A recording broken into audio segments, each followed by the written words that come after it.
એક તરફ કચ્છ રણોત્સવમાં અનેક એવા મોટા મંત્રીઓ અને અધિકારીઓની મજા અને બીજી બાજુ ગુજરાતમાં તે જ ગુજરાતમાં દુષ્કર્મની અનેક એવી ક્રૂરતાભરી ઘટના. કદાચ ભૂપેન્દ્ર પટેલને કે પછી ગૃહમંત્રી હર્ષ સંઘવીને આ ઘટનાઓ દેખાતી નહીં હોય. દેખાય છે તો પોતાની મજા, પોતાનો હોદ્દો અને પોતાને કયા કાર્યક્રમોનું ઉદ્ઘાટન કરવું છે તે દરેક વાત.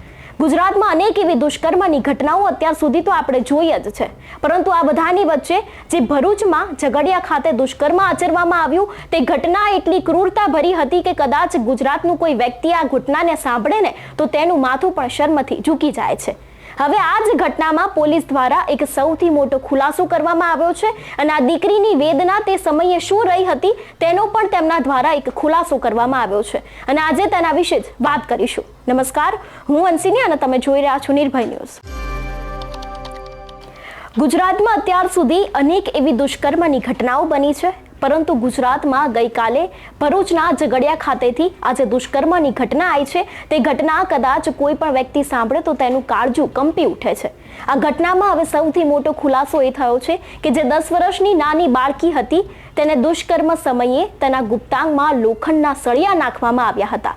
તેના કારણે તે જે નાની બાળકી છે તેના પ્રાઇવેટ પાર્ટમાંથી લોહી નીકળતું હતું ને તેને ગંભીર એવી ઈજાઓ પહોંચી હતી. આવી તો કેવી વિકૃત માનસિકતા અને આવી તો તમારી કેવી સરકાર કે હજુ સુધી તમે કોઈ પગલાં નથી લીધા. આરોપી ઉપર કાર્યવાહી કેમ નથી કરવામાં આવતી, અહીંયા સવાલ એક એ જ ઊભો થાય છે. જોકે હવે આ વિષયને લઈને પોલીસ દ્વારા પણ અનેક એવા મોટા ખુલાસા કરવામાં આવ્યા છે.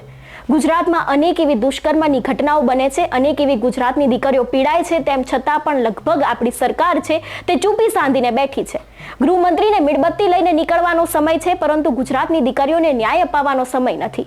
ગૃહમંત્રીને કચ્છના રણોત્સવમાં જવાનો સમય છે, દરેક કાર્યક્રમોમાં ઉદ્ઘાટન કરવાનો સમય છે, પરંતુ કદાચ તેમને ગુજરાતની દીકરીઓને ન્યાય અપાવવાનો સમય નથી. દુષ્કર્મની પીડિતાને મળવા જવાનો પણ અહીંયા સમય નથી લાગતો એવું લાગી રહ્યું છે. આ બધાની વચ્ચે સૌથી પહેલા તો પોલીસને સાંભળીએ કે તે આ વિષયને લઈને શું કહી રહ્યા છે અને જે દુષ્કર્મ થયો તેમાં તેમને કયો મોટો ખુલાસો કર્યો. તે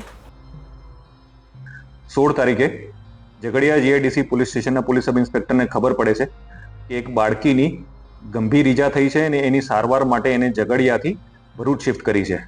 આ મેસેજ પ્રાઇવેટ માણસ મારફતે મળતા ઝઘડિયા પોલીસ તાત્કાલિક સિવિલ હોસ્પિટલ ભરૂચ પહોંચે છે અને સિવિલ હોસ્પિટલ ભરૂચમાં એ ખબર પડે છે કે એક આશરે 10 થી 12 વર્ષની બાળકીને ગુપ્ત ભાગમાં ખૂબ જ ગંભીર પ્રકારની ઈજાઓ થયેલી છે અને કોઈ વ્યક્તિ એની સાથે કૃત્ય કર્યું છે.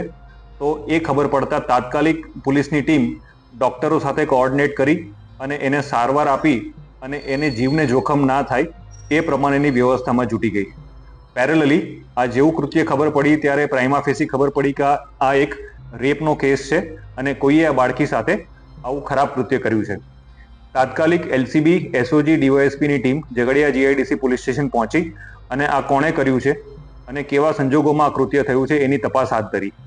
આશરે 12 કે 13 કલાક કન્ટિન્યુઅસ લોકોની પૂછપરછ કરતા, જ્યાં બનાવ બન્યો છે ત્યાં વિઝિટ કરતા અને આજુબાજુના ઘણા લોકોને ડિટેન કરતા ખબર પડી કે એક વ્યક્તિ જેનું નામ છે વિજય પાસવાન, આ વિજય પાસવાને આ બાળકી ઉપર રેપ કર્યો છે અને એના ગુપ્ત ભાગમાં અમુક મેટાલિક પાર્ટ ઇન્સર્ટ કર્યો છે, જે ખૂબ જ ખરાબ કૃત્ય થયું છે. આ ખબર પડતા વિજય પાસવાનને એરેસ્ટ કરી અને આગળની લીગલ પ્રક્રિયા તપાસ ટીમ દ્વારા કરવામાં આવી રહી છે. આ કૃત્ય ખૂબ જ ખરાબ થયું છે. સરકાર આ બાબતે ગંભીરતા રાખવી અને પેરેલલી બેસ્ટ સારવાર મળી રહે એના માટે ડોક્ટર્સની ટીમ અપોઇન્ટ કરી છે અને બાળકીને પ્રથમ એક ઓપરેશન ભરૂચમાં થયા બાદ એને એસએસજી હોસ્પિટલ બરોડા રિફર કરી છે, જ્યાં પોલીસની ટીમ અને ડોક્ટર્સની ટીમ એને બેસ્ટ મેડિકલ સર્વિસીસ મળી રહે એ પ્રમાણેની વ્યવસ્થા કરી રહ્યા છે. પેરેલલી જ્યારે આ વ્યક્તિએ આવું કૃત્ય કર્યું છે તો આરોપીની ધરપકડ કરી. ધરપકડ કર્યા પછી એની પૂછપરછ કરતા ખબર પડી કે વિજય પાસવાને માત્ર અત્યારે આ બાળકી સાથે આવું કર્યું નથી, અગાઉ આશરે 1 મહિના પહેલા પણ આ બાળકી સાથે આ જ વ્યક્તિએ આવું કૃત્ય કર્યું છે અને એનો રેપ કર્યો હતો. આ ખબર પડતા તાત્કાલિક અમે લોકોએ તપાસ ટીમ, એફએસએલ અને ડોગને બધાને સ્થળ ઉપર બોલાવી અને પુરાવા મેળવવાની પ્રક્રિયા ચાલુ કરી છે. પેરેલલી બાળકીની સારવાર સારી રીતે રહે, એના મધર ફાધરને વિક્ટિમ કમ્પેન્સેશન હેઠળ મળવાપાત્ર તમામ કમ્પેન્સેશન મળી રહે એ પણ અમે લોકો ખાતરી કરીએ છીએ અને તપાસને સારી રીતે પૂરી કરવા માટે અને સમય મર્યાદામાં પૂરી કરવા માટે એક તપાસ ટીમની રચના કરવામાં આવી છે, જેમાં ડીવાયએસપી અંકલેશ્વર તપાસ ટીમના હેડ છે, ઝઘડિયા પીઆઈ ઇન્વેસ્ટિગેટિંગ ઓફિસર છે, એલસીબી ને એસઓજીની ટીમ એને ફોરેન્સિક્સ અને સાયન્ટિફિક એવિડન્સ ભેગા કરી અને એના વિરુદ્ધ સમય મર્યાદામાં ચાર્જશીટ કરશે. અને જ્યારે આવા ગંભીર પ્રકારના કેસો દાખલ થાય છે ત્યારે સરકારનો જે અભિગમ છે કે એને તાત્કાલિક બાળકીને ન્યાય મળી રહે અને મા બાપને ન્યાય મળી રહે, એના માટે સ્પેશિયલ પીપીની પણ દરખાસ્ત પોલીસ દ્વારા કરવામાં આવશે અને ટૂંક સમયની અંદર જેણે આ કૃત્ય કર્યું છે એ વિજય પાસવાનને કડકમાં કડક સજા થાય એ પ્રકારેની કાર્યવાહી ભરૂચ પોલીસ કરશે. સર, સમગ્ર પ્રકરણમાં કેવા પ્રકારની ઈજા થઈ છે અને કઈ કલમનો ઉમેરો થશે?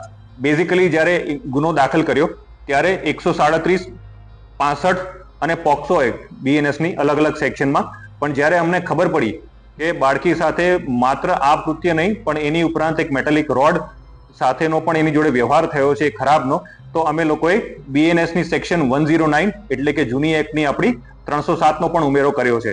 એટલે તમામ સેક્શન જે લાગુ પડતું હશે એ અમે લગાડી છે અને હજી બી જો કોઈ બીજા એવિડન્સ મળશે અથવા બીજો કોઈ કૃત્ય થયું હશે તો એની પણ તપાસ અમે કરશું. બાળકી ગંભીર હાલતમાં હતી જ્યારે ભરૂચ સિવિલ હોસ્પિટલમાં આવી હતી. પ્રાથમિક એની સર્જરી કરવામાં આવી અને એના પછી બરોડા સિવિલ હોસ્પિટલમાં અત્યારે બાળકી સ્ટેબલ છે એવા મેસેજ છે. તેમ છતાં જે પ્રકારની ઇન્જરી છે એ પ્રમાણે ડોક્ટર્સની ટીમ કન્ટિન્યુઅસ એ બાળકી ઉપર નજર રાખી રહી છે અને એને સારવાર આપી રહી છે. અમે એ જ પ્રાર્થના કરશું અને અમે એ જ એફર્ટ કરશું, પોલીસ કે ડોક્ટર કે કોઈ બી વહીવટી તંત્ર, કે બાળકીનો જીવ બચી જાય એટલે બેસ્ટ સારવાર મળી રહે એ પણ અમે એન્શ્યોર કરશું. કયા કાંડને કઈ રીતે સરખાવાય એ બેઝિકલી અલગ અલગ વિષય છે, પણ આ કૃત્ય છે એ ખૂબ જ ખરાબ છે અને એના માટે પોલીસ સ્ટ્રિક્ટ એક્શન લેશે. ઇન્વેસ્ટિગેશન હાલ ચાલુ છે. ગુજરાતમાં અનેક એવા દુષ્કર્મ થયા, તે પછી દાહોદનો હોય કે પછી દિલ્હીમાં થયેલો નિર્ભયા કેસ હોય. આ કેસ જોઈને એવું લાગે છે કે દિલ્હીમાં જે ચાલુ બસે એક યુવતી સાથે ક્રૂરતા ભર્યું હવસખોર દ્વારા દુષ્કર્મ આચરવામાં આવ્યું હતું. તે દીકરી તો કદાચ 22 થી 23 વર્ષની હતી, પરંતુ આ દીકરી 10 વર્ષની છે ને આવો જ કિસ્સો હવે ગુજરાતમાંથી પણ સામે આવવા માંડ્યા છે. તેમ છતાં પણ સરકાર ચૂપી સાંધીને બેઠી છે. હજી સુધી કોઈ જ ભાજપનો એક રાજકીય નેતા નથી જે તે દીકરીના ઘરે પહોંચ્યો હોય, તે દીકરીને આશ્વાસન આપ્યું હોય અને તેના માતા પિતાને સહાય જાહેર કરી હોય.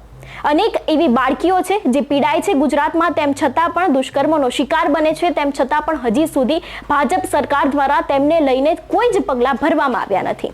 છેલ્લા 6 મહિનામાં જો દુષ્કર્મની વાત કરવામાં આવે તો તે દાહોદમાં નાની બાળકી સાથે દુષ્કર્મનો પ્રયાસ કરીને તેને મારી નાખવામાં આવી હોય, વડોદરા ગેંગરેપ હોય, સુરત ગેંગરેપ હોય, એવા તો અનેક ગેંગરેપ અને દુષ્કર્મની ઘટનાઓ સામે આવી છે. તેમ છતાં પણ સરકાર પાસે લગભગ પોતાના ઉદ્ઘાટન કાર્યક્રમોમાં જવા સિવાય કોઈ બીજો સમય ના હોય તેવું લાગી રહ્યું છે.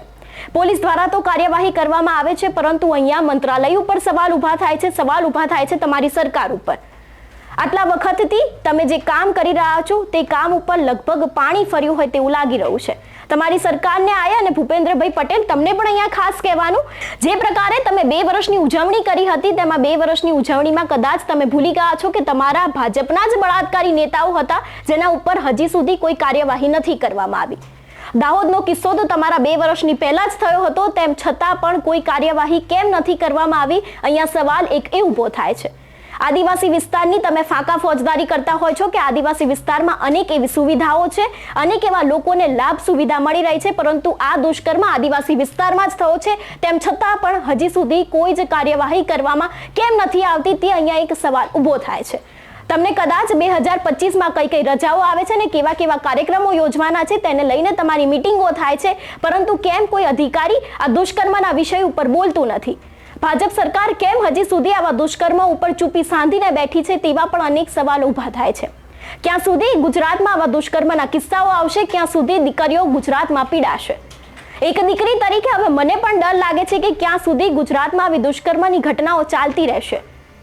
તમે કોઈ એવો કાયદો બનાવો જેનાથી દુષ્કર્મ આચરતા પહેલા કોઈ વ્યક્તિ હોય અથવા તો કોઈ પણ મોટી ઉંમરનો વ્યક્તિ હોય તે વિચાર કરે કે જો દુષ્કર્મ કરીશ તો ગુજરાતની સરકાર મારી આવી હાલત કરશે.